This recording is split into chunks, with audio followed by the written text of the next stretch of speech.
Hello বন্ধুরা, কেমন আছো তোমরা? আশা করি সবাই ভালো আছো। তো বন্ধুরা, তোমরা কি জানো এমন কিছু এনিমে আছে যেগুলো মেইন ক্যারেক্টার থেকেও সাইড ক্যারেক্টার জনপ্রিয় বেশি? হ্যাঁ, আজকের টপিকটা হচ্ছে সাইড ক্যারেক্টার গুলো এত বেশি জনপ্রিয় হওয়ার কারণ কি। মানে যে জায়গায় মেইন ক্যারেক্টার জনপ্রিয় পায়নি সে জায়গায় সাইড ক্যারেক্টার জনপ্রিয় পেয়ে গেছে, তার কারণ কি? তো আজকে আমরা সেই বিষয়গুলো নিয়ে যাচাই করব। তাহলে চলো শুরু করা যাক আজকের ভিডিওটা। আজকে আমরা এমন কিছু এনিমেকে নিয়ে কথা বলবো যেখানে মেইন ক্যারেক্টার থেকেও সাইড ক্যারেক্টার জনপ্রিয় বেশি হয়ে গেছে। হ্যাঁ, অনেক সময় এমন হয়ে যায় যে গল্পের হিরো একজন কিন্তু ফ্যানদের মন কেড়ে নেয় অন্য কেউ। প্রথমে আসা যাক অ্যাটাক অন টাইটানে। অ্যাটাক অন টাইটানের মেইন হিরোকে এটা আমরা সবাই জানি, এরেন ইয়েগার। কিন্তু তোমরা যদি কারোর থেকে যদি জিজ্ঞেস করো অ্যাটাক অন টাইটানের সব থেকে পাওয়ারফুল ক্যারেক্টার কোনটি, তাহলে সে অনেস্টলি বলবে ক্যাপ্টেন লিভাইয়ের কথা। কারণ হচ্ছে একটা লাইটার তাকে এত পরিমাণ পাওয়ার দিয়ে দিছে, সে একাই 9 টাইটানকে মারতে পারত। যখন 20 টাইটানদের দল নিয়ে হামলা করছিল তখন একাই ক্যাপ্টেন লিভাই সবাইকে মেরে ফেলে, এমনকি 20 টাইটানকে মেরে ফেলতো তখন।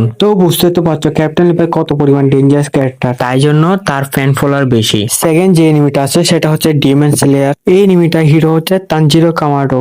কিন্তু কিয়োজিরো ল্যানগোপো হলো একটা ফ্লেম হাসিরা। সে স্ক্রিনে খুব অল্প বেশি সময় না থাকলেও তার সাহস আর আগুনের মতো ফাইট স্টাইল সবাইকে মুগ্ধ করেছে।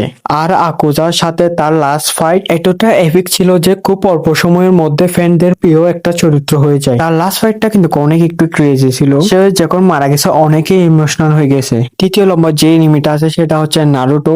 বাই নারুটোর মধ্যে কিন্তু অনেক সেট ক্যারেক্টার আছে যে মানুষের ফেভারিট, যেমন কি ইতাজি উজিহা, ওবিটো উজিহা, কাকাশি হাতাকে, মাদারা উজিহা। তো এই এনিমির মধ্যে অনেক সেট ক্যারেক্টার আছে যে মানুষের ফেভারিট, সেটা আমরা সবাই ভালো মতো জানি কারণ আমরা টিকটকে ঢুকলে বা দেখতে পারি মানে ওবিটো মাদারা মানে তাদের নিয়ে ভিডিও বানায়। আর একটা হচ্ছে যারা এনিমি দেখে না কিন্তু তারা মোটামুটি তাদেরকে চিনে। কিন্তু আরেকটা বিষয় হচ্ছে এই ক্যারেক্টার গুলাদের এত ফ্যান ফলোয়ার বেশি কেন? মানে কোনো একটা তো কারণ থাকতে পারে। আবার ভাই যারা দেখেছো কিন্তু তারা তো জানো ভাই কি কারণে তাদেরকে মানে পছন্দ করে। তারপরও আমি কয়েকটা ক্যারেক্টারের কথা বলে দিই। প্রথমে আসা যাক ইতাজি উচিহার কাছে, কারণ তার স্টোরিটা খুবই ট্র্যাজিক আর সে তার ক্ল্যানকে বাঁচাবার জন্য বড় স্যাক্রিফাইস করেছে, এমনকি সে সবার চোখে ভিলেন হয়েছে।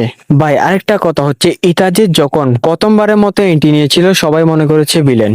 ভাই সত্যি কথা হচ্ছে এই ক্যারেক্টারকে সবাই ভিলেন মনে করেছে, এমনকি আমরাও তাকে প্রথম ভিলেন মনে করেছিলাম। নারুটো দেখতে দেখতে তারপর না বুঝতে পারলাম সে কি চেয়েছিল।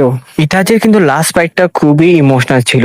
আর শেষ এনিমিটা হলো জুজুৎসু কাইসেন। এখানে হিরো হচ্ছে ইউজি ইতাদোরি। সবাই মনে করে গোজো সাতোরু মেইন ক্যারেক্টার, আবার তারা না। যারা এনিমি দেখেছে তারা না, যারা এনিমি দেখেনি তারা। আর ভাই গোজো সাতোরুকে মেইন ক্যারেক্টার বলবে না কেন? ভাই তার লিমিটলেস শক্তি আর 6 আইস এমনকি তার কুল স্টাইলকে তাকে এনিমির সবচেয়ে প্রিয় চরিত্রগুলো একটিতে পরিণত করেছে।